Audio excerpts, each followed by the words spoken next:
kembali di Kompas Petang, Saudara. Setelah Bupati Banjarnegara Budi Sarwono ditahan oleh KPK sebagai tersangka kasus korupsi, warga Banjarnegara, Jawa Tengah memasang spanduk berisi sindiran dan juga dukungan. Hal ini diungkapkan Ganjar Pranowo untuk menyikapi kasus dugaan korupsi dan suap yang menjerat Bupati Banjarnegara. Pemberantasan Korupsi menetapkan oknum penyidiknya yakni Stefanus Robin Patuju sebagai tersangka kasus suap. Stefanus diduga menerima sejumlah uang dari Wali Kota Tanjung Balai, M. Syahrial, guna menghentikan penyelidikan kasus korupsi yang tengah ditangani KPK.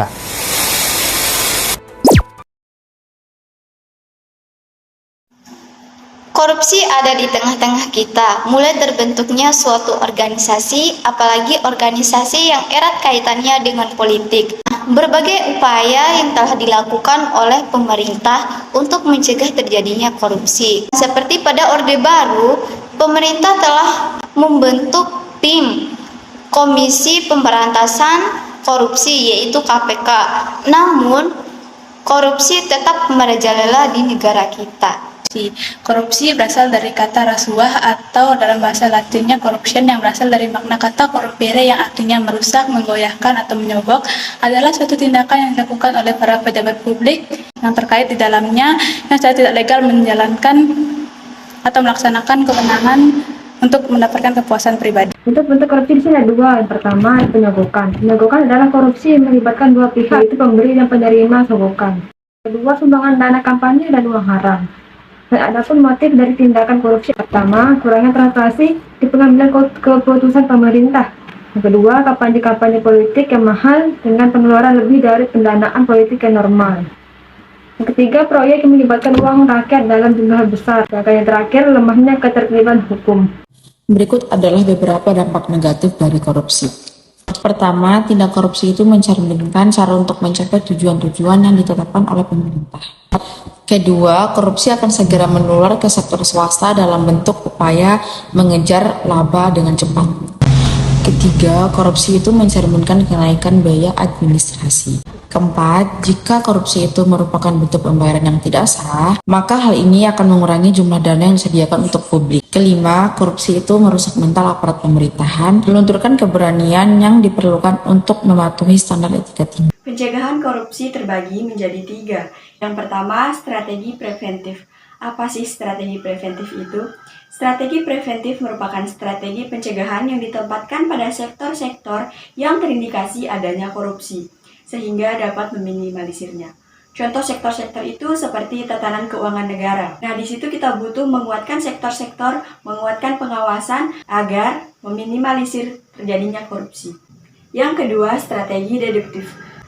Strategi deduktif merupakan strategi agar dapat mengetahui perbuatan tersebut sesingkat-singkatnya dan dapat ditindaklanjuti dengan tepat dan cepat.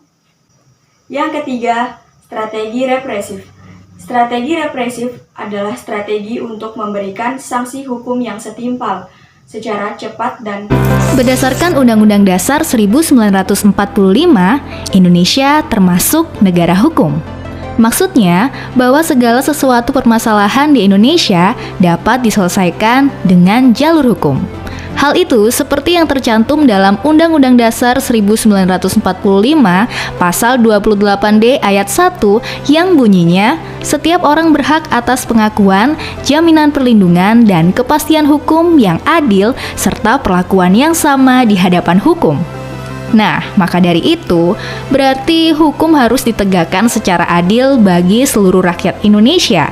Jangan sampai seperti yang banyak terjadi sekarang, hukum terasa tajam ke bawah, tapi tumpul ke atas. Apa itu maksudnya?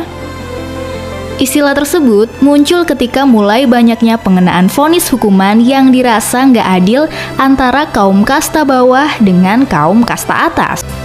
Kalau kita ngikutin kabar berita, pasti bisa nemuin banyak kasus hukum yang menunjukkan hukum itu tajam ke bawah tapi tumpul ke atas. Sebut saja kasus pencurian 3 biji kakao yang nilainya tidak lebih dari Rp10.000 oleh nenek Minah yang kemudian divonis 1,5 bulan. Kasus pencurian semangka, kasus pencurian pisang, dan kasus pencurian sandal jepit oleh Aal. Kasus-kasus ini menggambarkan betapa bobroknya penegakan hukum bangsa kita, banyak kasus korupsi yang sangat merugikan negara kita terlepas dari jeratan hukum, mendapat hukuman ringan, bahkan para terpidana kasus korupsi mendapat fasilitas-fasilitas yang mewah di penjara.